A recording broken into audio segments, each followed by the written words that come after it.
Nunuk lemang make arang. Jangan sentiasa mencari kesalahan orang. Assalamualaikum dan salam sejahtera. Selamat berpuasa untuk kita semua. Kembali lagi kita di TV Tikompun, di mana kita akan bercerita atau bertanya dengan orang kita kisah pasal situasi ataupun suasana di bulan Ramadan tu. Mungkin ada kita orang merindukan kami macam biasa.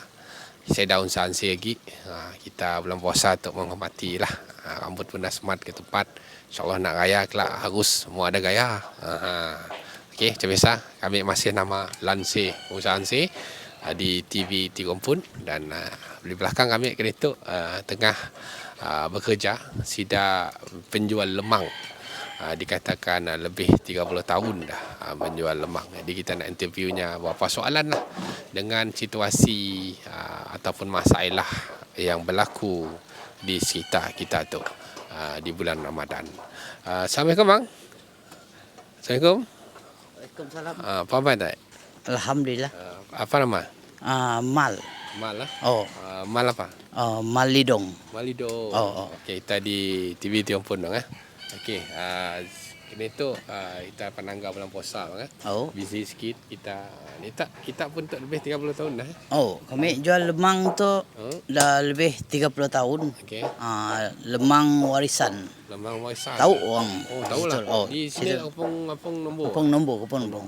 Okey. Padahal je lemang warisan orang tahu. Oh, tahulah. Selain lemang apa je dijual? Kami orang ada jual ikan juga. Ikan panggang. Ikan panggang. Oh, ikan panggang. Ikan panggang lagi ada. Oh, ada lemang macam-macam lagi lah. Oh, sate ada juga. Sate pun ada juga. Sate ada, sontong tutuk. Oh, nang lengkap lah, macam-macam ada. Apa di mau bulan puasa ada? Oh, semua ada. Padah aja. Steady, tentu. Okey, soalan kami.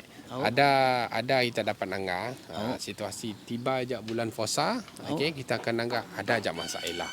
Terutamanya yang melanda kita pun peniaga lah. Bukannya kita tu nak mencari kesalahan. Macam kita tu dah lama berjual lah. Mungkin kita tahu antara isunya masakan, barang masak ya, si masak. Macam kita tu pernah lemang si masak. Oh, kami orang biasanya orang mula nang masak, nang sentiasa petik panggang ditanggam nang masak lah. Mun kami nak jual nak mantak, rempun manggang boleh jual. Kami orang nak buat pilihan, tahu mau mantak ke mau nak masak. Oh, ada pilihan. Ada pilihan. Mun mau nak mantak, rempun manggang. Manggang limpun. Manggang limpun dia orang selalu ungkah dalam sikit buluh tu. Rempun masak. Oh, okey. Tadi tak ada madah pasal ikan dia. Oh, ikan. Oh. Okey, baru tu ada kita nemu ikan mantak. Ada yang masih berinsang. Apa komen kita? Komen kami orang biasanya bila kita orang berjual ada ikan lagi mantak nak, lagi berinsang apa semua. Better kita orang jual nak mantak-mantak dengan orang. Asingkan untuk nak mantak tu nak masak. Jadi senang orang nak milih. Nani mantak, nani masak. Nak berinsang nanti? Nak berinsang nanti nak mantak lah.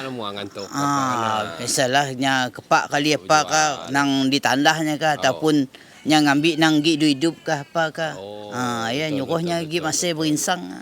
Berinsang. Sebab biarlah kita tu bukan nyaman kita berniaga di betul. Ramadan nak kepak je. Kita selalu bulan puasa tu berapa jam je tidur? Biasanya sejam 2 jam je. Sejam 2 jam. Sejam 2 jam aja. Nang kuda. Nang cakah bah. Okey, soalan seterusnya. Pembayaran. Tu selalu timbullah isu kita pakai QR. Ada orang peniaga kita tu pakai QR. Ada yang si pakai QR. Dan jadi peniaga ataupun pembeli nak beli pun macam sifat nak bayar. Apa komen kita? Komen kami untuk bayar dari QR, kami orang boleh jual bayar QR, boleh juga bayar cash, boleh.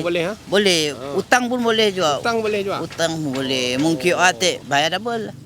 QR bayar double. Bayar double. Utang tu macam mana? Utang tu QR triple boleh. Ada interest apa semua.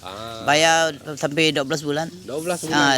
Macam beli sikit demang bayar 12 bulan boleh. Okey. Mal hidung lah. Okey. Apa ucapan tak untuk sidak di luar? Ucapan kami untuk di luar nun, mun nak berjual di bulan puasa tu, jujur jangan orang. Sibo nak mula kah apakah, mun nak jual nak mantak, padah jual nak mantak. Mun nak masak, padah jual nak masak. Si nyaman padah. Si nyaman, padah jual si nyaman. Jadi Tok nyaman. biar kita jujur dengan orang. Jangan kita berbulak dengan orang. Satunya kita bulan puasa tu ngumpul pahala. Okey, terima kasih Abang Mal. Okey, sambung tak malunok lama. Tok nyatik Abang Mal Idong dikenali di kampung Nombor tu, iaitu dari Sidak Lemang Warisan. Ya, antara aja cerita kita tadi lah pasal QR dan sebagainya. Tapi ada benar je lah, Tik. Okey, untuk kita orang di luar nun, untuk nak QR, semua orang kita tu dapat pakai QR. Ada peniaga-peniaga tu bukannya dari company. Jadi ada reasonnya tersendiri, antaranya terdapat ada customer yang tidak jujur membayar tapi si membayar. Esin madah udah QR tapi si ayah antara juga lah mungkin sebab daknya si mau pakai QR. Jadi kita sebagai peniaga harus faham. Harus faham apa yang daknya pula. Okey. Ya, antara rangkuman TV Terumpun tahun baru tu, geng. Okey, tunggu di episod akan datang. Jadi kami lansir jumpa lagi di hari ataupun episod seterusnya. #Tiumput.